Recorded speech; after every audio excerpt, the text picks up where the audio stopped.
Hi, welcome to the first part of tonight's show. John, Dave and myself are going to look back over Leinster's very comprehensive victory against Connacht and all the other action from last weekend. So lads, our win against Connacht moves up into top of the Pro 12 on 26 points. Yeah, well, or as you were saying last week, we were on top, so we're joint top still. yes. So Ospreys in Glasgow. We won't take it as a full top, but yeah, isn't it nice to be up there finally? Great game too. Really enjoyed the game. Most enjoyable game in a while, I think. And certainly. The buzz was back in the ground. Absolutely. Yeah. Kind of depleted team, missing quite a few starters, and they really stood up. Considering Connacht are missing a lot to injury, in fairness to them, but they're not missing as many to Ireland as we are. I think there's only 2 out of the team that weren't in the 23. And they gave it a good run for the first 20 minutes or so, and they had us a bit kind of distracted. I thought the floodgates were going to And they open were when on top. O'Brien went in the bin. Yeah. And I thought, God, if they can turn some of their play into points, but And we won the sin bin period 6-0. Yeah, Leinster bent, but they never broke. And that I think going in at half time, 3 points up with 15 guys on the pitch against their 14 actually. Because it was a complete reversal in It was almost all every over. element. It was all over. I think that kind of negatively affected them. But everything about the game was excellent. I mean, the performance of all the guys, particularly the young players, was superb. Elements that you wanted to function. Okay, the line-out didn't work quite so well. Nope. But every other element. we've said that a few times this season, haven't we? Yeah, it sometimes in pressure throws, in clutch situations, the line-out hasn't worked, and this was another one of them. But we'll come to that. I mean, the scrum was completely dominant, Monster. Um, Even when the replacement front rows came on, it was equally dominant. Yeah. No, I mean it was just something to be. It was just extremely satisfying. yeah. It was a very, very satisfying performance from the full house to the way the team played to the attitude they showed. It was just excellent. And we picked a very inexperienced backline. There's Yeah. Adam Byrne, O'Loughlin, Barry Daly. Carberry, Daly. Carberry. They had 17 Leinster caps between those 4 lads. Well, one thing I think Pretty impressive. that's worth pointing out is the 3 most impressive players in pre-season, in the 3 pre-season friendlies we saw. Now, pre-season isn't the real thing, but still, were Barry Daly, Rory O'Loughlin, and Joey Carberry, and they all played at the weekend, and they all played well. So there's an element of guys now know that if they do their work behind the scenes and if they work hard, they'll get their reward. Yeah, I also thought Adam Byrne had a good game. I thought he had a very good There's game, another guy with There's a guy, he's Low played caps. 5 games, Yeah. and he scored 3 tries Yeah. in those 5 games for Leinster. I always thought he looked a bit like he kind of stood around on the wing, didn't come in looking for work in previous games. But now he looks kind of more clued in, doesn't he? He looks like he's serious in But attack and defence. You might think that he could be. It's not so much the inexperience; it's just the lack of confidence when you've got Yeah. Irish internationals who are in positions to take the ball. Maybe he just, like most people would be, a little bit afraid to get involved. Okay, so Yeah. I'm standing on Brian O'Bristol's toes, sort of thing. Yeah, well, he's starting to really cook now, and he might get a few opportunities. Although there's only 2 games now in this period with the internationals, but he's bound to play in both of them. I would have thought. We'll come Take on your to- opportunity. I mean, if you get the chance, take it, and that's what he did at the weekend. Same with Barry Daly, same with Rory O'Loughlin, and obviously the prime example of that is Joey Carberry, who we'll be discussing, at greater depth and probably in the second part of the show. The really, really impressive thing about them, though, was that they were obviously doing most of the wide defending in the first 20 minutes or so, and generally throughout the game. And they really kept Connacht, they attacked Connacht, they shot up on them. They did quite a lot of work in defence, driving Connacht back when they had the ball. For such inexperienced guys to work I together in thought a it was defensive impressive structure. how I mean the star of Irish rugby last year, certainly if you like the shooting star of Irish, was Addy Lucan. I thought it was really impressive how Barry Daly outmuscled him on occasion with a couple of really strong fends. I mean, he dominated the guy physically. I mean, are you going to be able to match Addy Lucan in a run, in a sprint? Probably Unlikely. not. But if you can bring him into an arm wrestle, and that's what Barry Daly did, which I thought was good play from an inexperienced player. Yeah, And- no, he was And very like good. Rory O'Loughlin's tackle on Bundy Aki, Yeah. you know, That was probably a classic. epitomised the great defence that the boys. Well, he's taking example from the crash tackle master beside him, Noel Reid, which is something I never thought I'd say, but it has to be said this year. Yeah, the Noel guys, Reid is defensive leader this year. He's been absolutely superb. It's been great. Yeah, that was his big weakness. I Yeah. mean, every time last year we said if he could defend as well as he could attack, he'd be the best player we have. And to be fair to him, he's really improved his defence. And it's great to have a guy like him around in this period. Maybe he's one of those guys He can who's play 10 as well. Don't forget. maybe he's one of those short. guys who's responded really Yeah. well to being one of the senior players. Maybe he's one of those guys. You know, you see some guys who really respond really well to having responsibility heaped on them. Mm. I mean, he has a lot of responsibility. He is one of the senior players in the team. He's going to be one of the constants in that back line because everybody's going to be flitting off and around the place for whatever, and he's not. Well, for the time being, he's not. So maybe he's responded well to that circumstance. Yeah, definitely, absolutely. One thing that I noticed, like just from looking at the stats, like Connacht made almost twice the amount of meters that we did. They had more than a third more carries. They made twice as many passes, but most tellingly, they missed 17 tackles compared to our 10. Yeah. And I think like that was probably 83% of stats will prove anything you want them to it's prove. true. But I think missed tackles, like you're going to struggle to win a game Yeah. when you miss 17 tackles. So, do you know what? We've praised the backs, but do you know what stood out for me? Two aspects of the forward play. When you look through the players we had in the forwards, and look at carrying and being good over the ball. Previously, like the Ulster team don't have a lot of carriers. For example, we talked about that a lot recently. Like Cian Healy can carry, Sean O'Brien can carry, Sean Cronin can carry. Dan Levy can carry, Jack Conan like they're all really good carriers of the ball. Who's good over the ball? Sean Cronin's great over the ball. Cian Cian Healy. Healy's great over the ball. He's really demonstrated it. Sean O'Brien equally demonstrated it, how good he is over the ball. Dan Levy is fabulous over the ball. He had a couple of amazing See, what I think was happening. So- Just to go back to guys have been good over the ball, and you were saying, well, you know, for the first 20 minutes they looked like that. I think after 20 minutes, Leinster actually remembered that John Lacey was the ref, Yeah. because up until then, part of it. Leinster were giving away an awful lot of penalties at the breakdown. Now we discussed this before, if you recall, after the Pro 12 final against Ulster. John Lacey gives you one go at the ball at the breakdown. That's Yeah. it. You have one dab, and after that, you have to get out. Yeah. Otherwise, he'll penalise you. And Leinster were getting penalised because they were trying to stay on the ball. If you don't get it the first time, get out. After 20 minutes, they seem to realise, oh, hang on, we can't do that anymore.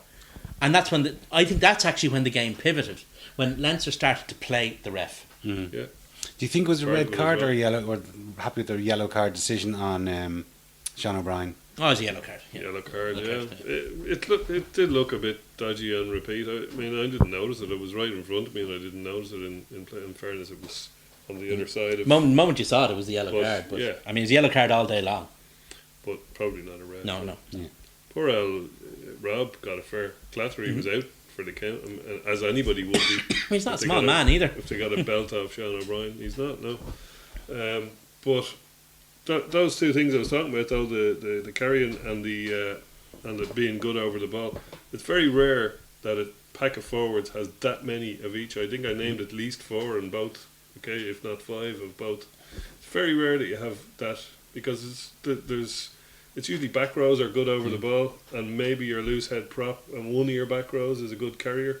It's very rare you get that many. You know, That's you get spread. your hookers are generally can be good over the ball too, but we've just got guys who can do it all, and they can scrummage. Yeah, You know? that scrum was very impressive, hasn't it? And it's been impressive all season. Yeah, It doesn't seem to matter. It doesn't seem to matter who's there. We've had Mike Ross, we've had Tyke Furlong, we've had Michael Bent, we've had Peter Dooley, we've had Andrew Porter, we've had Cian Healy, we've had Jack McGrath.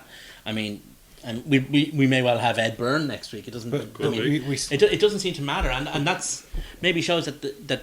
Okay, I don't think the scrum was very good last year, and it certainly wasn't the year. But I think that John Fogarty seems to be. He's grown into his role. He's grown into his role. He's an experienced But, coach like, now. this It's all time- the same as playing. This time last year we played Bath over in the Rec and we Got were destroyed, humiliated yeah. in the scrum. Yeah. And you know, maybe those lads that they have professional pride in particularly lads in the back. You know, they don't want to be humiliated, and maybe it was something that they needed to put more effort into and concentrate on the scrummaging techniques. There was a shot in the dressing rooms before the teams came out, and these things don't really mean much, but Peter Dooley was putting on his jersey. The man is a fucking behemoth. He is a big lad. He's an alright. absolute behemoth. I mean, a lot of the hype this year has been about Andrew Porter, and rightly so, he's deserved it. But Peter Dooley looks like he could be, because he looks like he has, he mightn't be as egregiously powerful as Porter is, but he looks like he might be a more technical scrummager. Yeah, and also he hasn't a pick on him. No, he doesn't. Not No, it's all muscle. He's Yeah. like every bit of him is solid as a rock. So. But those lads have to play. They have to learn their trade, and Yeah.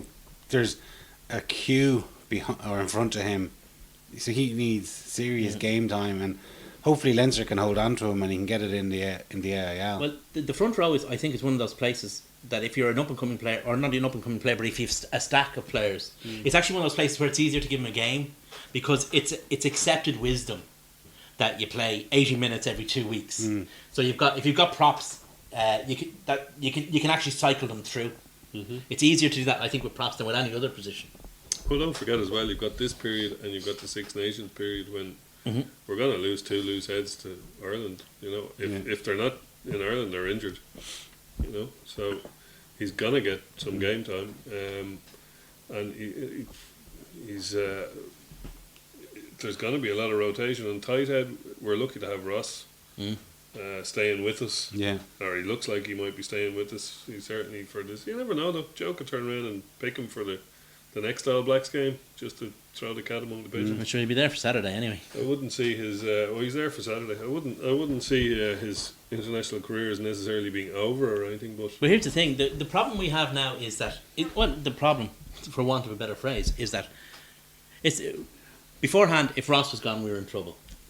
Now, if Ross and Furlong were gone, we were in trouble. Now we have that third option in Bent, who has been extremely impressive this year. I can't. It's been great. I can't sum up how impressive he's been this year in clutch situations.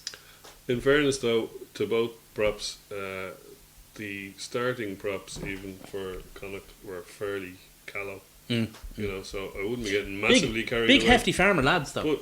But big strong lads, but experience comes down to experience. When you've got Cian Healy and Mike Ross, That's it. Yeah.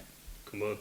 You need to have and as we said, when you got Cian Healy and Mike Ross been backed up by Mick Carney and Ian Nagel. Yeah. And Mike McCarthy coming on, who's well renowned tight head scrummer. There's Nagel playing another 80 minutes or near enough to it, He seems to be forcing his way into the reckoning, doesn't he? Yeah, he does. Yeah, I mean, I thought it was telling that he was started with Toner that time. In the Munster match and the European match. Yeah, I'm very impressed with him. So I mean, I was a guy. I hold my hands up. I didn't think he offered a lot more than a passport when he arrived, because he'd had that one great game in a friendly, and then not much else in the 5 years in intervening. Injury, in fairness. Injury had struck, but it didn't make any difference because he hadn't done anything. But since he's come here, he's been really, really good. And the one thing we always suffered when Toner was away, because we didn't have a guy to replace. I mean, tight head locks. We've had a few of that sort. We didn't have a guy like Toner.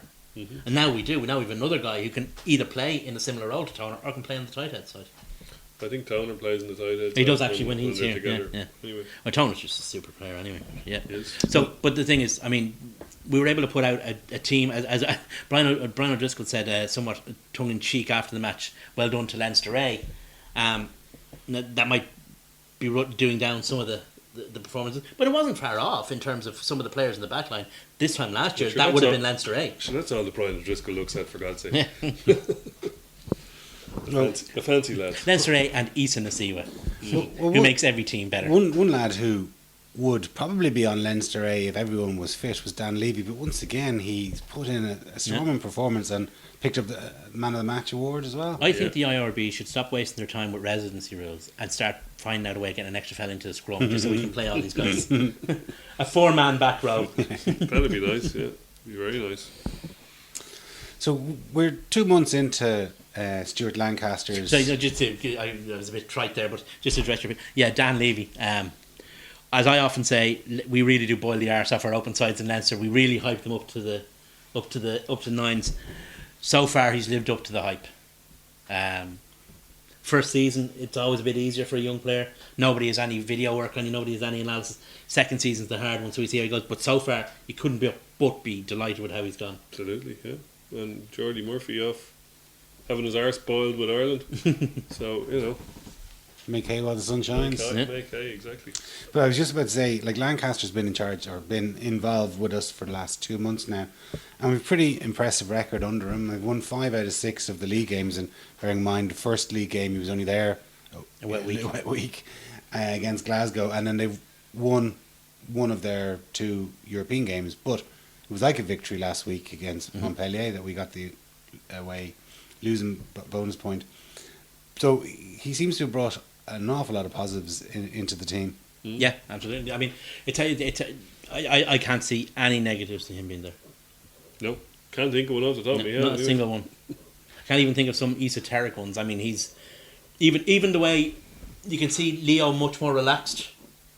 Yeah, it is noticeable to see when, again, and you mentioned it, the camera goes into the changing room at half time, and he seems to be the ones doing the talking, rather than Gervin or Leo. Mm-hmm. Well, I think that as we posited here before, or maybe just me, that they are director of rugby, head coach. That seems to be the model that has. The media everybody's positing that at this If stage. that being the case, that's what you'd expect. You expect the head coach to be laying down the minutiae of the thing, whereas the director of rugby is big picture. Mm-hmm. And I think that's what we have, and I think that suits both guys. I think it suits the players. It suits the guys in place. It suits the coaching. I mean, every other coach seems to have stepped up their game since he's arrived, because maybe he's freed them up to do their jobs instead of trying to do other things as well. I think just the whole atmosphere around both the coaching team, the team, and the support and the ground has lifted since he's arrived. Mm-hmm. Now, it's not all down to him. Everybody else has to take some credit, but he was certainly the catalyst. Yeah. The focus of just a couple of seasons ago, I'm not going to harp on too long about it, but a couple of seasons ago when O'Connor was there, okay, we did very well in the European competition. We got to the semi-final, but there was some dreadful turd dished out in the Pro 12. That's a new word you've invented. I know. A cross between dirge and turd, I think. But it was absolutely appalling stuff, and it was just terrible to watch. And when you look at Leinster playing now, it's far more attractive to watch. It's a joy to watch. Their defence it's still very, very rock solid. Mm-hmm. They make mistakes, sure, but there's a lot of young lads in that team. And as well, the one thing that I'm loving seeing is they're giving young Irish lads the opportunity to get their game. Yeah. Special mention for Joey Carberry. Some of the offloads he got, I only saw them when I looked back at the telly. Some of them were actually physically impossible. He denied the laws of physics, or defied the laws of physics to get some of them away. Like, you just see a body and then a ball coming, the body of a tackler in the way, and a ball coming somewhere around them.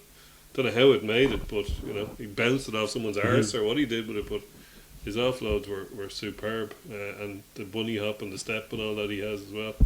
He's I'm sure we're going to be talking about him, the All Blacks, later in the show, but great. He had a great game, and he didn't steal the show this time. He wasn't because everybody pretty much played well, but the few little touches he had were stunning. Well, we mentioned the young lads, like we have their tries. Yeah, bring them on.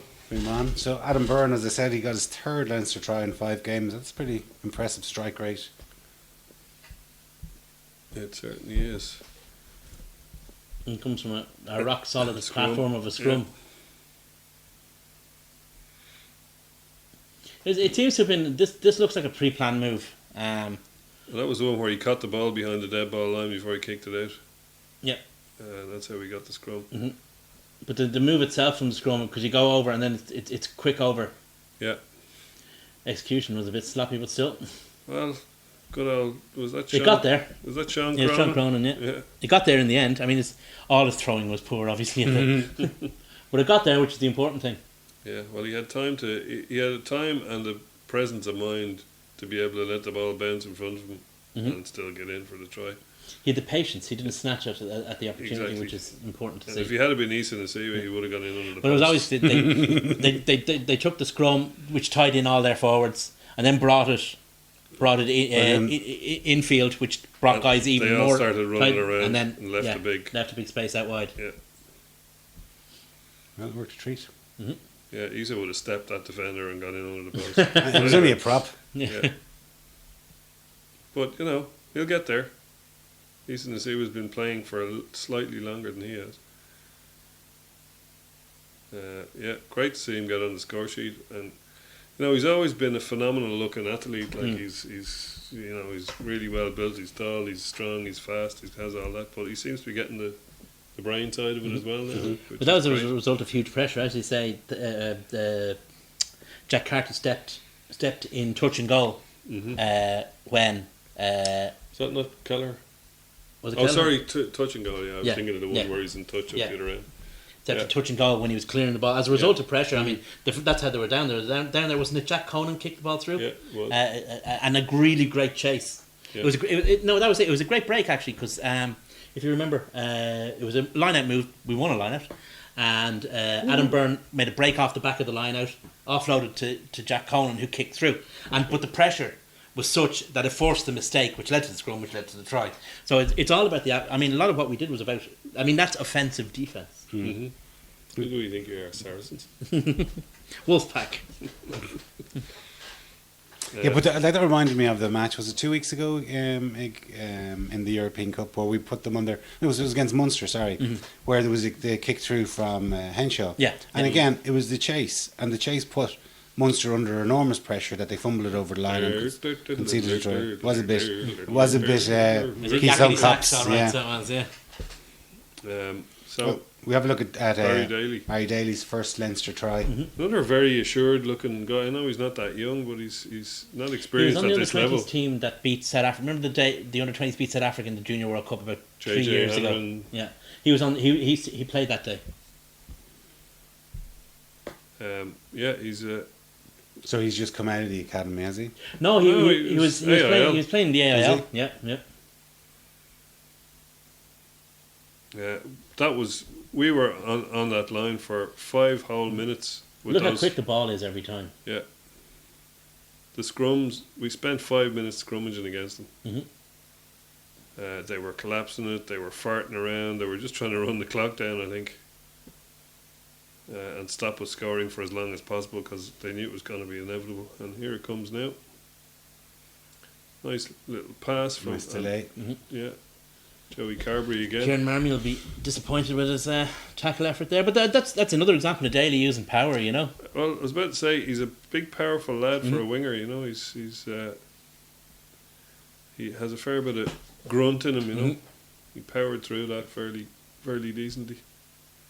But that was a guy There seems who to be was. a lot of camaraderie there within the team. If you look at the amount of people A that lot of them would have grown up together in age grade teams. I mean, there are a lot of them are young guys now, and they're all of a similar age.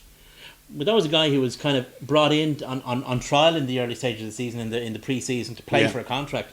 Played for his contract, won his contract, and now he's, scoring tries against the Pro 12 champions. So this is a lovely delayed pass here. Yeah. I just get Bang on. he gives Daly the chance to get outside Marmy and then take the tackle on his terms. It's lovely. And you're running onto the ball. Yeah. The ball's out there in front of you, and it's Bit of it's such good ball. Bit of a Josh van der Fleer handoff there, or an Isa Nasiwa handoff. Well, as Jay said, it's Over the the pass that gives him the opportunity to make that handoff, because the pass takes him outside the defender. Yeah. And do you remember when Rogers in his pomp, we'll say 2004, 2005, the passes when Munster used to go off first phase ball off the top of the line out, He'd and fling Rogers used them to out. pass.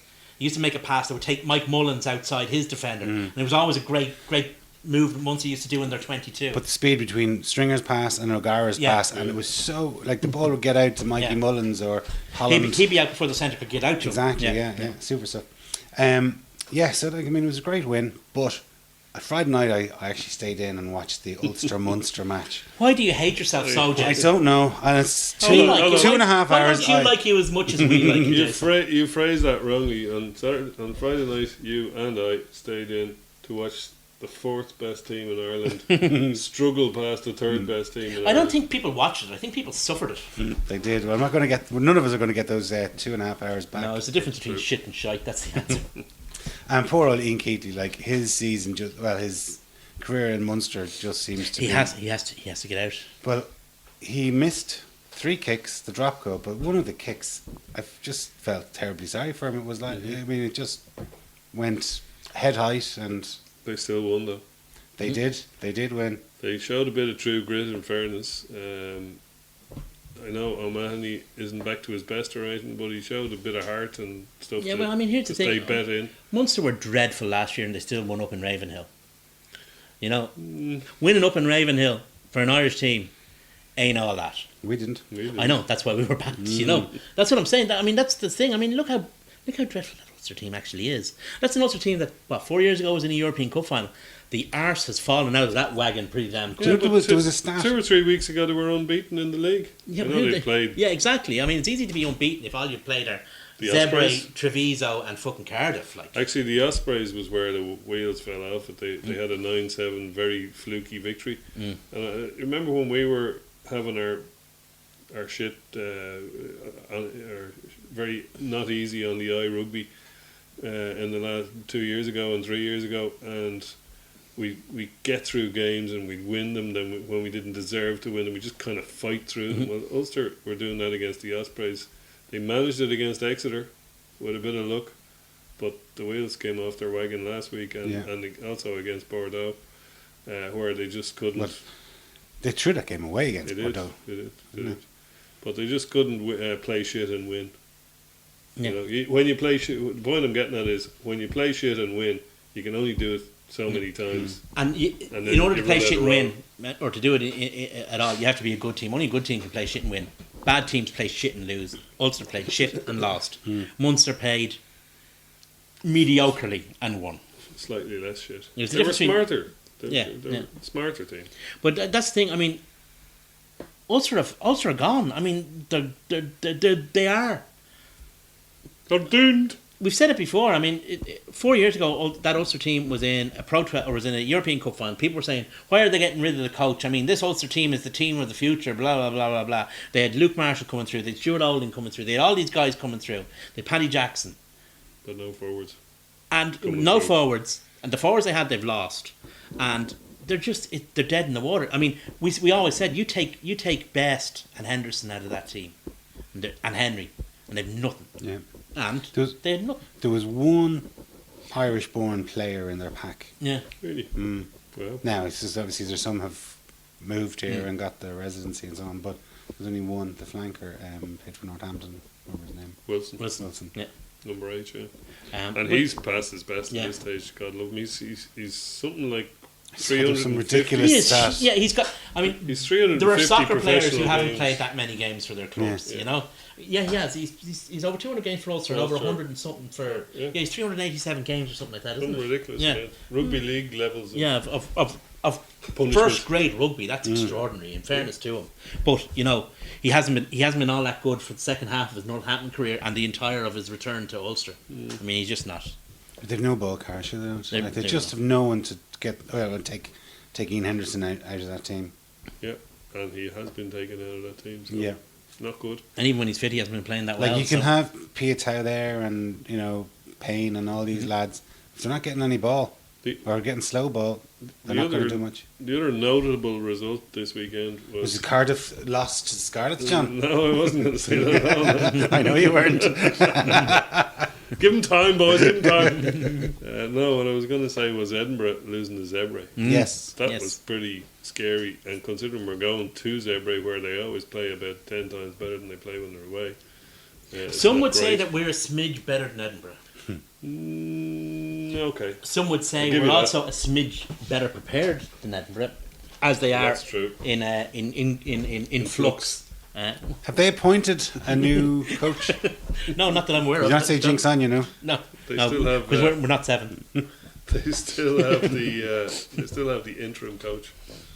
So God knows. Well, maybe when they move to Netherdale or whatever it is they're moving. Where are they moving again? Megaland, isn't it? No. No, is it? Oh no. Yeah, they're moving to Netherdale or something like that. Yeah, in January. Maybe they'll get a new coach, move there, fans will get behind them. They'll be the coming team. They'll take over from Yeah, Cardiff as the coming team. But until then, sadly, they're not all that. No. We'll see what Zebre are made of next week. Yeah, But, we'll chat about them. Cardiff losing at home to the Scarlets, that was pretty pretty piss poor for them, you know. Really Yeah. is. The Scarlets are I certainly. told you. The Scarlets, You did put the actually. kiss of death on them, John. Yeah. The Scarlets are certainly not all that so far. I don't think they lost quite so many. A lot of Wales in general didn't get as many players back as the Irish teams did. No. From their national There was a bit of side. So that might have hurt discomfort Cardiff. at that That might have hurt in Wales. Cardiff How more few than- players were released.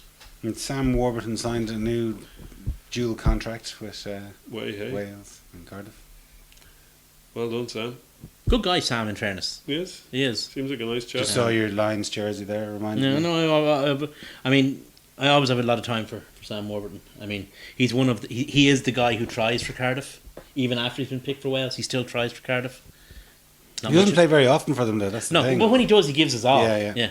I mean, there's a lot of lads take the field for Cardiff an awful lot, but don't play very often for them. I think And in seriousness, that saddens me actually, because I mean, Cardiff, they can be a vociferous crowd, but they're generally a sound bunch, you know. And I don't like to see their fans getting. I mean, as we say, it's not the despair that kills you; it's the hope I can't stand. You know. well, I think the official thing with they pay 60% of the contract, the Team Wales, and I think you're supposed to get your lads for 16 games plus possible playoffs, which, let's face it, hasn't been a problem for Cardiff so far. But yeah, that's 16 games is all they're kind of allotted to play for their region. It's not a huge amount, and if you're injured a bit like Sam Warburton tends to be, you might be lucky to get to 16 games in the season, you know. And the Irish players will be roughly the same. Yeah, but in fairness, like they normally only get 6 European games, and they get their 22. pre or what you call it, regular season Pro 12 games. Uh-huh. You know, so it's not like that they're. But that's 10 games they're missing out of the regular season. Yeah, but like It's Sam either- Warburton's going to play. Let's say he's probably going to play 2 of the autumn internationals this season, and he'll play 5 Six Nations games, and he'll play presumably 2 of the 3 tests down in New Zealand for the Lions. Mhm. So he's a lot of He'll rugby have a coming lot of- up. So you can't. They're not machines that can play It's true. every game, and there's going to be some overlap of Pro 12 games are going to overlap with between Six It's true. Nations and autumn internationals. So you take those matches out. You can't expect the players to play. They're not on Eastern Seaway, you know. And he never had to play international rugby when No. he was at Leinster. So. Exactly. Plus, Sam is playing for about 12 guys. Who's they're not, Mm-hmm. and he's playing for Cardiff. I just don't. I don't have a whole lot of respect for a lot of their players. They're good players, but they don't play. I remember watching. You look at Scarlets. Scarlets of guys. Are Scarlets players as good as Cardiff's ostensibly on paper? Probably not. But they try, and that's the difference. They try. They give their all for that jersey. Well, You know? they certainly I didn't see the game, but they certainly did the business this week. And Glasgow and the Ospreys both got bonus point wins against fairly mediocre teams, it has to be said. Yeah. Uh, So that The Ospreys have that swagger back though. That's always They do. worrying. that Yeah. natural division is now starting to, Kick in again, isn't it? Yeah. yeah. You know. Well, we're the only team that has 6 wins out of 7. The best anybody else has got is like the Ospreys have scored 1 billion tries and they've got 5 bonus points or something like that. Whereas we've only got 2 bonus points, but we feck all losses. But So we've you would say have played some of our harder matches. We've played Glasgow away, we've played Connacht, and we've played Munster We played Ospreys and Ospreys. away. So like they're no, it was at home. Was it at home? Oh, was yeah. Sorry. No, you're so right. like they're toughy games. You know, presumably next. Well, we talk about it in the next half, but we have Zebre next Away in weekend. Yeah, we do. So does that conclude the voting for the Spanish jury?